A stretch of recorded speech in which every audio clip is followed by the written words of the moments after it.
Senior actor YS Krishneswara Rao గారు మరణించారు. 2026 సంవత్సరం ఆగస్టు నెల 11వ తారీఖున మంగళవారం నాడు తెల్లవారుజామున 3 గంటల సమయంలో ఆయన ఈ లోకాన్ని విడిచి వెళ్ళిపోయారు. తెలుగు సినీ ప్రియులకు ఆయన ఓ నటుడుగానే తెలుసు. చందమామ కథలు సినిమాలో బిచ్చగాడి పాత్రలో ఆయన నటించారని, ఏజెంట్ సాయి శ్రీనివాస ఆత్రేయ, విరూపాక్ష వంటి సినిమాల్లో కూడా ఆయన నటించారంటూ తెలుగు సినీ ప్రియులు గుర్తు చేసుకుంటూ ఉంటారు. కానీ ఆయన సినీ నటుడిగా కంటే కూడా ఓ రచయితగానే సినీ ఇండస్ట్రీలో యమా ఫేమస్.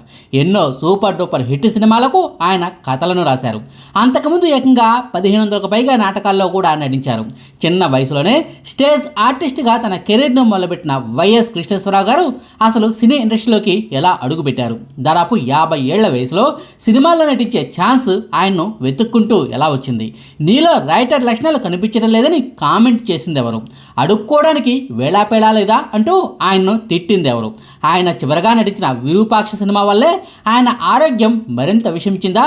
విరూపాక్ష సినిమా షూటింగ్ టైంలో అసలు ఏం జరిగింది?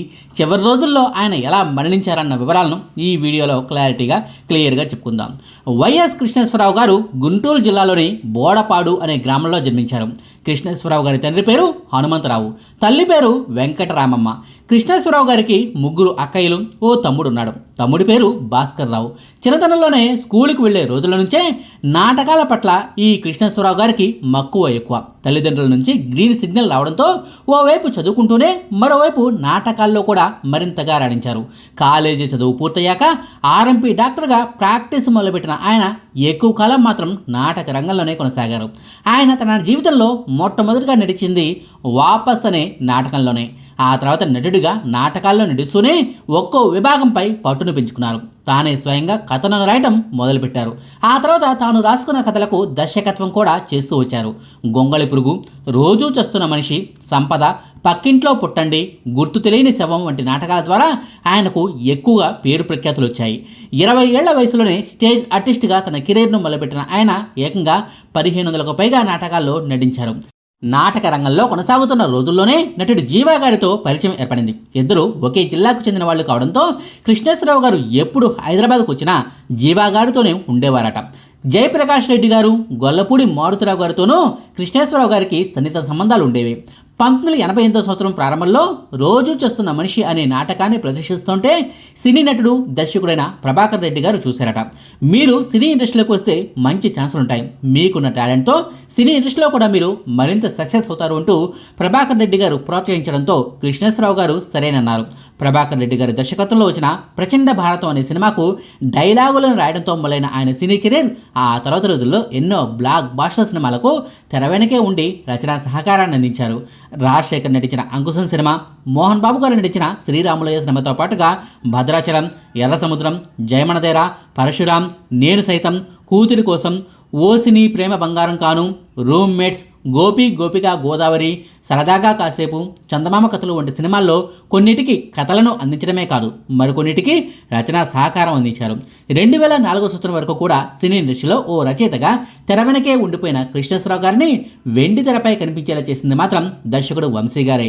సినీ నటుడు జీవా గారు, కృష్ణేశ్వరరావు గారు మంచి ఫ్రెండ్స్ అన్న సంగతిని చెప్పుకున్నాం కదా. 2002 సంవత్సరంలో అవును వాళ్ళిద్దరు ఇష్టపడ్డారు అనే సినిమాలో జీవా గారు కూడా యాక్ట్ చేస్తున్నారు. అప్పటిదాకా విలన్ రోల్స్ చేస్తూ వచ్చిన జీవా గారు కమెడియన్గా రూటు మార్చింది ఆ సినిమాతోనే. ఆ సినిమాలో చాలామంది స్టేజ్ ఆర్టిస్టులకు వంశీ గారు ఛాన్సులు ఇచ్చారు. ఆ నాటకాల వాళ్లతో మాట్లాడే క్రమంలో ఎక్కువగా కృష్ణేశ్వరరావు గారి పేరే వినిపించేదట.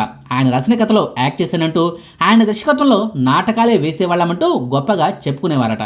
ఆ మాటలను పదే పదే విన్న వంశీ గారు ఆ కృష్ణేశ్వరను ఓసారి పిలిపించండి అయ్యా అని జీవ గారితో చెప్పారట. వంశీ గారు నేను పిలుస్తున్నారు, ఏమైనా అవకాశం ఇస్తారేమో, ఓసారి వచ్చి కలువు అని జీవా గారు ఫోన్ చేయగానే హైదరాబాద్లోని సారథి స్టూడియోలో ఉన్న వంశీ గారిని కృష్ణేశ్వరరావు గారు కలిశారు. ఓహో, నువ్వేనా కృష్ణేశ్వరరావువి, నీ గురించి గొప్పగా చెప్తున్నారయ్యా, అంత తోపు రైటర్ ఎవరా అని చూడటానికి పిలిచాను అంటూ కాసేపు పిచ్చాపాటి మాట్లాడుకున్నారు. ఎంతసేపైనా ఎందుకు రమ్మన్నారో వంశీ గారు చెప్పడం లేదు.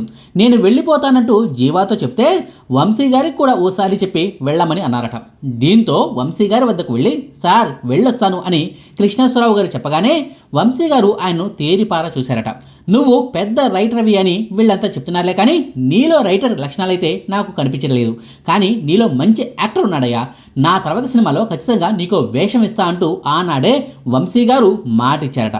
ఆ తర్వాత 2004 సంవత్సరంలో వంశీ దర్శకత్వంలో వచ్చిన కొంచెం టచ్లో ఉంటే చెప్తా అనే సినిమాలో ఓ చిన్న వేషాన్ని ఇచ్చి తన మాటను నిలబెట్టుకున్నారు. అయితే ఆ సినిమాలో ఆయన కనిపించేది ఒక్క సీన్లోనే, అది కూడా ప్రకాష్ రాజ్ కాంబినేషన్లో ఉంటుంది ఆ సీన్. నేను పక్కన ఉంటే కొత్త నటులు బెదిరిపోతుంటారు, ఈయనెవరో కానీ బాగా చేశాడయ్యా, ఈసారి సినిమాలో వాడుకో, మంచి టాలెంట్ ఉందంటూ వంశీ గారికి ప్రకాష్ రాజ్ గారు మరీ చెప్పారట. ఆ మాటలను బాగా గుర్తుంచుకున్న ఆయన 5 ఏళ్ల గ్యాప్ తర్వాత ఆయన దర్శకత్వం వహించిన గోపిక గోదావరి సినిమాలో మంచి ప్రాధాన్యత ఉన్న పాత్రకు కృష్ణేశ్వరరావు గారిని సెలెక్ట్ చేసుకున్నారు. ఆ సినిమా తర్వాత ఆయన తలరాతే మారిపోయింది. నటుడిగా సినీ ఇండస్ట్రీలో బిజీ అయిపోయారు. అలా అని ఓ రేంజ్లో అద్భుత అవకాశాలు ఏమీ రాలేదు, కానీ చిన్న సీన్లతో సరిపెట్టుకునే సినిమా ఛాన్స్లు ఎక్కువగా వచ్చాయి. మన ఆర్ నారాయణమూర్తి గారికి ఈ కృష్ణేశ్వరరావు గారంటే చాలా ఇష్టం. ఆయన తీసిన సినిమాలన్నిటికీ కథా రచనలో ఈయన భాగస్వామ్యం ఉండటమే కాదు, ఏదో ఒక మంచి ప్రాధాన్యత ఉన్న పాత్రలో కృష్ణేశ్వరరావు గారు కనిపిస్తుంటారు కూడా.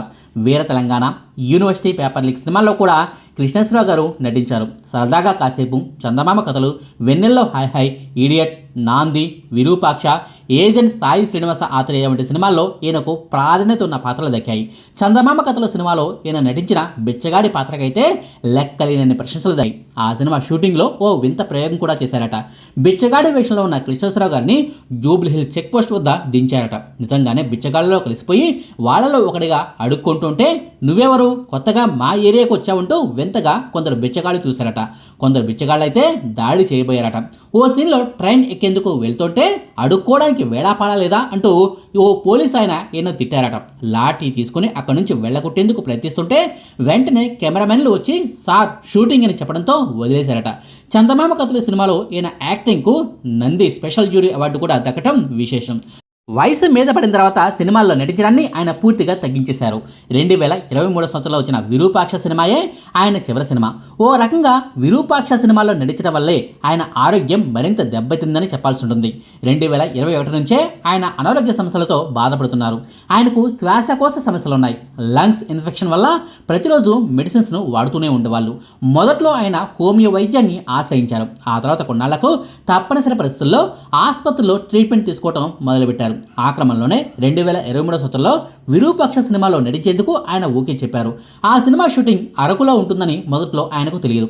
ఆ తర్వాత తెలిసినా నేను చేయనంటూ తప్పుకోవడానికి వీల్లేని పరిస్థితి. నా ఒక్కడి వల్ల సినిమాకు ఇబ్బంది కాకూడదంటూ అనారోగ్య సమస్య మరింత ముదురుతుందని తెలిసినా అరకు వెళ్లేందుకు ఆయన రెడీ అయ్యారు. అరకులో వాతావరణం చాలా విభిన్నంగా ఉంటుంది. చల్లటి వాతావరణంలో రాత్రులు షూటింగ్లో పాల్గొనాల్సి రావడంతో కృష్ణేశ్వరరావు గారి ఆరోగ్యం మరింత పాడైంది. శ్వాసకోశ సమస్యలు మరింత ముదిరాయి. ఎలాగోలా తన పాటను కంప్లీట్ చేసుకుని అక్కడి నుంచి వెంటనే వెళ్ళిపోయినప్పటికీ అప్పటికే అనారోగ్యం మరింత ముదిరింది. ఆ తర్వాత గుంటూరులోనే తన అక్కయ్య వాళ్ళ ఇంట్లో ఉంటూ ట్రీట్మెంట్ చేయించుకుంటూ వచ్చారు. ఆ సినిమా షూటింగ్ తర్వాత నుంచే ప్రతినిత్యం ఆక్సిజన్ పైపు పెట్టుకునే ఉండాల్సి వచ్చింది. ఆ క్రమంలోనే గుండె సంబంధిత వ్యాధులు కూడా ఆయన్ను చుట్టుముట్టాయి. అయినప్పటికీ 3 ఏళ్ల పాటు చికిత్స తీసుకుంటూనే ప్రాణాలను నిలుపుకున్న ఆయన 2026 సంవత్సరం ఆగస్టు నెల 11వ తారీఖున తెల్లవారుజామున నిద్రలోనే మరణించారు. ఇక చివరిగా ఒక్క మాట, వైఎస్ కృష్ణేశ్వరరావు అనే పేరును వినగానే వైసీపీ అధినేత మాజీ ముఖ్యమంత్రి వైఎస్ జగన్మోహన్ రెడ్డి గారికి బంధువేమో అన్న అనుమానాలను నెట్టింట కొందరు వ్యక్తం చేస్తున్నారు. నిజానికి జగన్ గారికి కృష్ణేశ్వరరావు గారికి ఏమాత్రం బంధుత్వం లేదు. వైఎస్ అనే ఇంటి పేరు కామన్గానే ఉన్నప్పటికీ తెలుగులో మాత్రం ఇద్దరి ఇంటి పేర్లు పూర్తి భిన్నం. కృష్ణేశ్వర గారి పూర్తి పేరు ఎల్లాప్రగడ సౌభాగ్య కృష్ణేశ్వరరావు. ఎల్లాప్రగడ సౌభాగ్య అనే పేరును షార్ట్కట్లో వైఎస్గా మార్చుకున్నారన్నమాట. ఆ సంగతిని పక్కన పెడితే చివరి రోజుల్లో తన అక్కయ్య ఇంట్లోనే ఉన్నారని, అక్కయ్య ఇంట్లోనే కన్ను మూశారన్న వార్తలను చదివాక కొన్ని అనుమానాలు వ్యక్తమవుతున్నాయి. కృష్ణేశ్వరరావు గారికి వివాహం అయింది. భార్య పేరు సరస్వతి. ఆయనకు 2 కొడుకులు కూడా ఉన్నారట. పెద్ద కొడుకేమో ఎంఆర్ఓ ఆఫీసులో క్లర్క్ అండ్ టైపిస్టుగా పనిచేశారట. రెండో కొడుకేమో ఆర్ఎంపీ డాక్టర్గా పనిచేస్తున్నారట. 2 కొడుకులు ఉన్నప్పటికీ చివరి రోజుల్లో ఆయన్ను 3 అక్కయ్యలే కంటికి రెప్పలా కాపాడారట. అక్కయ్య ఇంట్లోనే కన్ను మూశారట. మరి భార్య పిల్లల సంగతి ఏంటి? వాళ్ళు ఏమైపోయారు? వాళ్ళు ఎక్కడ ఉన్నారన్న వివరాలను మాత్రం ఏ మీడియా సంస్థలు కూడా రాయకపోవడం శోచనీయం. ఇదండి సీనియర్ నటుడు, రచయిత వైఎస్ కృష్ణేశ్వరరావు గారి గురించిన వివరాలు. మీకు ఈ వీడియో నచ్చితే లైక్ చేయండి, షేర్ చేయండి. మరిన్ని ఆసక్తికరమైన వీడియోల కోసం మా కొత్త ముచ్చట ఛానల్ను సబ్స్క్రైబ్ చేయడం మాత్రం మర్చిపోకండి. Thank you.